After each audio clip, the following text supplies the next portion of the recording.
തീരുമാനമായി മോനെ. ഇപ്പോൾ കണ്ട ഈ ദൃശ്യവുമായി ബന്ധപ്പെട്ട് നിരവധി ചർച്ചകൾ സമൂഹ മാധ്യമങ്ങളിൽ നടക്കുന്നുണ്ട്. അനുകൂലിച്ചും പ്രതികൂലിച്ചും നടക്കുന്നുണ്ട്. ഒരു റോഡ് തകർന്നാൽ ഇത്ര സന്തോഷിക്കേണ്ട കാര്യമുണ്ടോ എന്നാണ് വലിയൊരു വിമർശനം. ആ സ്ഥലത്താണ് ഞാനുള്ളത്. ഈ റോഡുള്ളത് കോഴിക്കോട് ജില്ലയിലെ ഈങ്ങാപ്പുഴ കണ്ണോത്ത് റോഡാണ്. കഴിഞ്ഞ ദിവസമാണ് ഈ റോഡ് ഇടിഞ്ഞ് വീഴുന്നത്. ഈ ദൃശ്യങ്ങൾ പകർത്തിയത് ഇവിടെയുള്ളൊരു ഓട്ടോ ഡ്രൈവർ ലിനീഷാണ്. ലിനീഷ് കണ്ണോത്ത് ഓട്ടോറിക്ഷ ഓടിക്കുന്ന ആളാണ്. നമുക്ക് അദ്ദേഹത്തോട് കുപ്പായിക്കോട് ഓട്ടോറിക്ഷ ഓടിക്കുന്ന ആളാണ്. എന്തുകൊണ്ട് അത്ര അധികം ഒരു സന്തോഷം ആ വീഡിയോയിൽ കണ്ടത്? സന്തോഷം എന്ന് പറയാൻ പറ്റില്ല, അത് അങ്ങനെ ചെയ്തു പോയി. പക്ഷേ സന്തോഷത്തിൻ്റെ അല്ല, അത് ഒരുപാട് കാലത്തെന്ന് വെച്ചാൽ ഒരുപാട് കാലത്തെ പഴക്കമുള്ള റോഡാണിത്. അത് സന്തോഷം കൊണ്ടൊന്നും പറയണ്ട. അതുപോലെ തന്നെ ഒരു 3ഓളം സ്കൂളുകളിലൊരു 3500 പിള്ളേർ പഠിക്കുന്ന അങ്ങോട്ടും ഇങ്ങോട്ടും പാസ് ചെയ്യുന്ന റോഡാണ്. ഒരുപാട് കാലത്തെ മലയോര മേഖല ഒരു റോഡാണിത്, ഈങ്ങാപ്പുഴ കോടഞ്ചേരി റോഡ്. അപ്പോൾ അത് 5 മാസത്തോളമായി ഉദ്ഘാടനം കഴിഞ്ഞിട്ട്. അന്ന് മന്ത്രി വന്നപ്പോൾ മന്ത്രീനെ മടിയിരുന്ന് ഫോട്ടോ എടുക്കാനും സെൽഫി എടുക്കാനും അതിലെല്ലാവർക്കും എല്ലാ ആൾക്കാരും ഉണ്ടായിരുന്നു. ഇപ്പോൾ റോഡിനെ തകർന്നപ്പോൾ ആരുമില്ല, അതിന് വന്ന് തിരിഞ്ഞു നോക്കാൻ വരെ ആൾക്കാരില്ല. ഇതിൻ്റെ ഈ ഒരു കാര്യത്തിനെങ്കിലും രാഷ്ട്രീയം ഒഴിവാക്കി എല്ലാ പാർട്ടിക്കാരും എല്ലാവരും ഒരുമിച്ച് നിന്നിട്ട് ഈ നാടിന് വേണ്ടിയിട്ട് ഇങ്ങനെ ഇതെങ്കിലും ചെയ്തു തീർത്തിട്ടില്ലെങ്കിൽ ഇത് വലിയൊരു വിപത്ത് തന്നെയാണ് ഇപ്പോൾ സംഭവിച്ചുകൊണ്ടിരിക്കുന്നത്.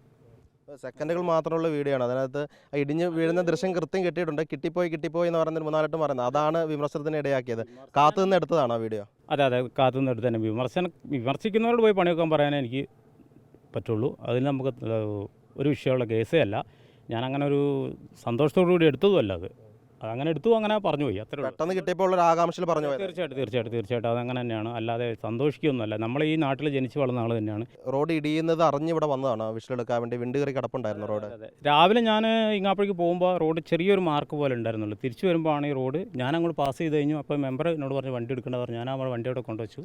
പറഞ്ഞ് 10 മിനിറ്റിനുള്ളിൽ മറിഞ്ഞു വീണ്. ഈ വിണ്ട് കീറിയത് വീതി കൂടി വന്ന് മറിഞ്ഞ് വീഴുന്നത്. വീഴുന്ന ഉറപ്പായതിന് ശേഷമാണ് ഞാൻ അവിടെ പോയി നിന്നിട്ട് വീഡിയോ എടുക്കുന്നത്. നല്ല സന്തോഷത്തോടു കൂടി ആണെന്ന് വിചാരിക്കേണ്ട. വിമർശിക്കുന്നവരോട് എനിക്കൊന്നും പറയാനില്ല. അവരതിൻ്റെ ആ പണി നോക്കുക രക്ഷയുള്ളൂ. പക്ഷേ ആ വീഡിയോ അതിൻ്റെ അവസ്ഥ കൃത്യമായിട്ട് ജനങ്ങൾ എത്തിക്കുന്നുണ്ട്. കാരണം അടിയന്തരമായ ഇടപെടൽ വേണ്ട ഒരു വിഷയം കൂടിയാണ്. ഞാൻ തന്നെ 2 തവണ ഈ റോഡിനെ കുറിച്ച് വാർത്ത ചെയ്തിട്ടുണ്ട്. ജൂലൈ 10 മന്ത്രി മുഹമ്മദ് റിയാസ് ഈ റോഡ് ഉദ്ഘാടനം ചെയ്യുന്നു.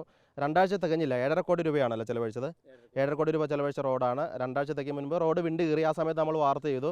അങ്ങനെ PWD ഉദ്യോഗസ്ഥർ വന്ന വിണ്ട് കീറിയ ഭാഗം എടുത്ത് നീക്കം ചെയ്ത് കോറി വേസ്റ്റ് ഇട്ട് വണ്ടി കടത്തി വിട്ടു. പക്ഷേ ഒരു മാസത്തിന് ശേഷം സെപ്റ്റംബറിലാണെന്ന് തോന്നുന്നു, സെപ്റ്റംബറിലാണ് റോഡ് ഒരു ഭാഗം ഇടിഞ്ഞു പോയി. അതിനുശേഷം ഒരു ഭാഗത്തൊരു ചെറിയ വണ്ടി, ബസ്സുകൾ പോയിരുന്നില്ല, ചെറിയ കാറും ബൈക്കൊക്കെ പോയിരുന്നു.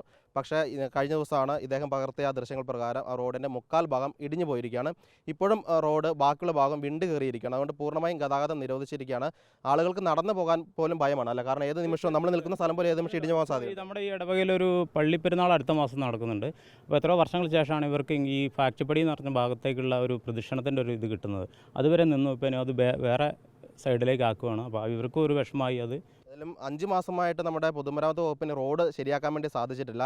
ഏറ്റവും പ്രധാനം, ഉദ്ഘാടനം ചെയ്തിട്ട് 5 മാസം കഴിഞ്ഞിരിക്കുന്നു. നാട്ടുകാർക്ക് ഇത് ഉപയോഗിക്കാൻ കഴിയുന്നില്ല എന്നൊരു വസ്തുതയുണ്ട്. PWD പറയുന്നത് ചെറിയൊരു കൈത്തോട് സൈഡിൽ കൂടെ ഉള്ളതുകൊണ്ട് തന്നെ വെള്ളം ഒഴുകുന്നതുകൊണ്ട് അവിടെ കെട്ടി ഉയർത്തി പണി നടത്താൻ പറ്റുന്നില്ല എന്നൊരു വിശദീകരണമാണ് PWD പറയുന്നത്. വലിയ പുഴയിലൊക്കെ തന്നെ പാലങ്ങൾ പണിയുന്ന നാടാണ്. അവിടെയാണ് ചെറിയൊരു കൈത്തോട് അവർക്ക് തടസ്സമായി നിൽക്കുന്നത്. ഏതായാലും ഈ പ്രശ്നം വേഗത്തിൽ പരിഹരിക്കപ്പെടട്ടെ. കാരണം 2 പഞ്ചായത്തുകൾ, കോടഞ്ചേരി പുതുപ്പാടി പഞ്ചായത്തുകളെ ബന്ധിപ്പിക്കുന്ന പ്രധാന പാതയാണ്. ആളുകൾ ഇപ്പോൾ കിലോമീറ്റർ ചുറ്റിയാണ് ആവശ്യങ്ങൾക്ക് വേണ്ടി പോകുന്നത്. പ്രത്യേകിച്ച് സ്കൂൾ കുട്ടികളൊക്കെ തന്നെ ചുറ്റിക്കറങ്ങിയാണ് പോകുന്നത്. അതുകൊണ്ട് തന്നെ മന്ത്രിയുടെ ഒരു അടിയന്തര ഇടപെടൽ ഈ വിഷയത്തിൽ വേണം. വീഡിയോ ജേർണലിസ്റ്റ് ഷെനിൽ കണ്ണനൊപ്പം റിപ്പോർട്ടർ സിനോജ് തോമസ്, ഇന്ന് റിപ്പോർട്ടർ കോഴിക്കോട്.